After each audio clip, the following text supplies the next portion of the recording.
சீகேமின் மனுஷர்.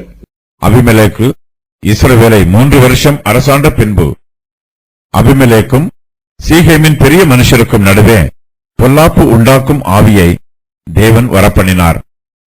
எர்பாகாலின் 70 குமாரருக்கு செய்யப்பட்ட கொடுமை வந்து பலித்து அவர்களுடைய இரத்தப்பழி அவர்களை கொன்ற அவர்களுடைய சகோதரனாகிய அபிமெலேக்கின் மேலும் தன் சகோதரரை கொல்ல அவன் கைகளை திடப்படுத்தின சீகேம் மனுஷர் மேலும் சுமரும்படியாக சீகேமின் பெரிய மனுஷர் அபிமெலேக்குக்கு இரண்டகம் பண்ணினார்கள். சீகேமின் மனுஷர் மலைகளின் உச்சியில் அவனவனுக்கு பதிவிருக்கிறவர்களை வைத்தார்கள். அவர்கள் தங்கள் அருகே வழி நடந்து போகிற யாவரையும் கொள்ளையிட்டார்கள். அது அபிமெலேக்குக்கு அறிவிக்கப்பட்டது. அபிமெலேக்கு இஸ்ரவேலை 3 வருஷம் அரசாளுகிறான். தேசத்தில் ஒரு குழப்பமும் இல்லை. அவன் இஸ்ரவேலை நியாயம் விசாரித்தான் என்று இந்த வசனத்தில் சொல்லப்படவில்லை. அபிமெலேக்கு இஸ்ரவேல் தேசத்திற்கு ஏதாவது சேவை செய்தான் என்றோ அல்லது நன்மை செய்தான் என்றோ சொல்லப்படவும் இல்லை. அவன் இஸ்ரவேலை 3 வருஷம் அரசாண்டான். ராஜா என்னும் பட்டத்தை பெற்றுக்கொண்டு ராஜாங்கத்தின் சுகத்தை அனுபவித்தான். துன்மார்க்கனுடைய வெற்றியும் சந்தோஷமும் நிலைத்திருப்பதில்லை. கர்த்தருடைய நீதியான கரம் துன்மார்க்கருக்கு விரோதமாக எழும்பி இருக்கும். அபிமெலேக்குக்கும் சீகேமின் பெரிய மனுஷருக்கும் நடுவே பொல்லாப்பு உண்டாக்கும் ஆவியை தேவன் வரப்பண்ணுகிறார்.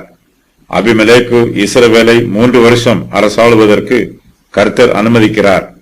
அதன் பின்பு கர்த்தர் பொல்லாப்பு உண்டாக்கும் ஆவியை அபிமெலேக்குக்கும் சீகேமின் மனுஷருக்கும் வரப்பண்ணுகிறார்.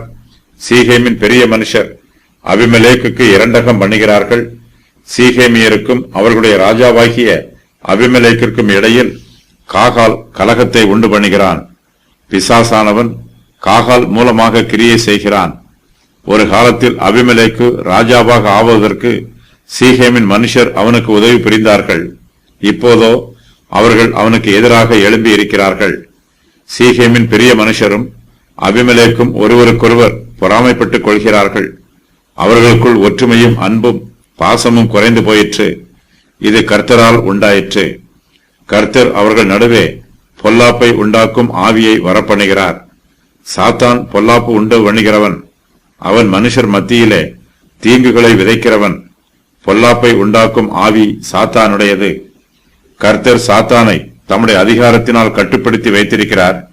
சில சமயங்களில் கர்த்தர் துன்மார்க்கரை சாத்தானுக்கு ஒப்பு கொடுத்து விடுவார்.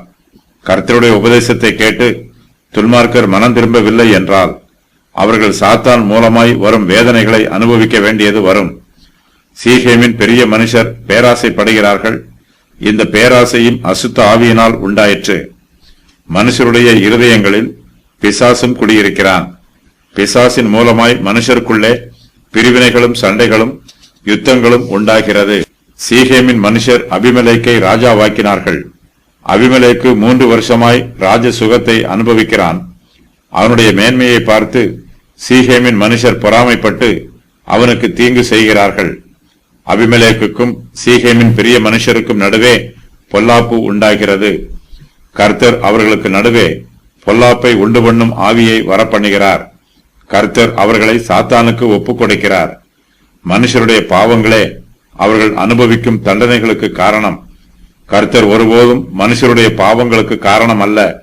ஆனாலும் மனுஷருடைய பாவத்திற்கான தண்டனை கர்த்தர் மூலமாகவே வருகிறது.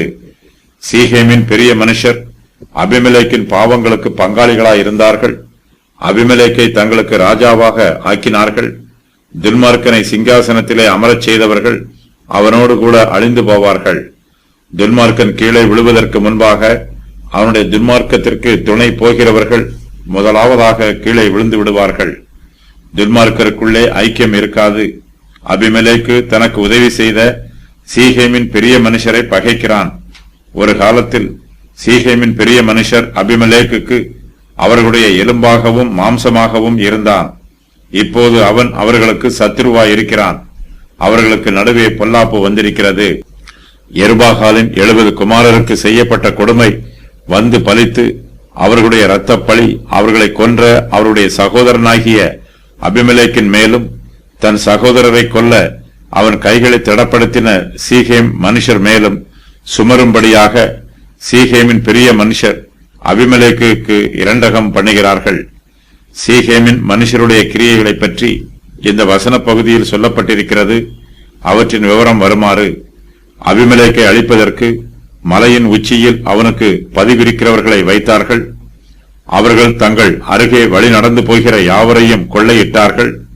அவர்கள் அபிமெலேக்குக்கு எதிராக எழும்பி காகாலை நம்பினார்கள். அபிமெலேக்குக்கு எதிராக கலகம் பண்ணி சதி பண்ணினார்கள். அபிமெலேக்குக்கு எதிராக வெளிப்படையாகவே யுத்தம் பண்ணினார்கள். சீகேமின் பெரிய மனுஷர் கிதியோனின் குடும்பத்திற்கு விரோதமாக செய்த பாவங்களுக்கு மனம் திரும்பவில்லை. அபிமெலேக்கை தங்களுக்கு ராஜாவாக்கின பாவத்திற்காக அவர்கள் வேதனைப்படவும் இல்லை. சீகேமின் மனுஷர் அவனுக்கு இரண்டகம் பண்ணுகிறார்கள். அபிமெலேக்கு அருகாமையில் இருந்தபோது அவனை சிறைப்பிடிக்க வேண்டும் அல்லது கொன்று போட வேண்டும் என்பது சீகோம் மனுஷருடைய திட்டம். அருமா என்பது அபிமெலேக்கின் கிராம பகுதியாகும். அபிமெலேக்கு அருமாவிலே இருக்கிறான். அவன் அந்த ஊரிலிருந்து சீகேமுக்கு வருவான் என்று சீகேமின் மனுஷர் எதிர்பார்க்கிறார்கள்.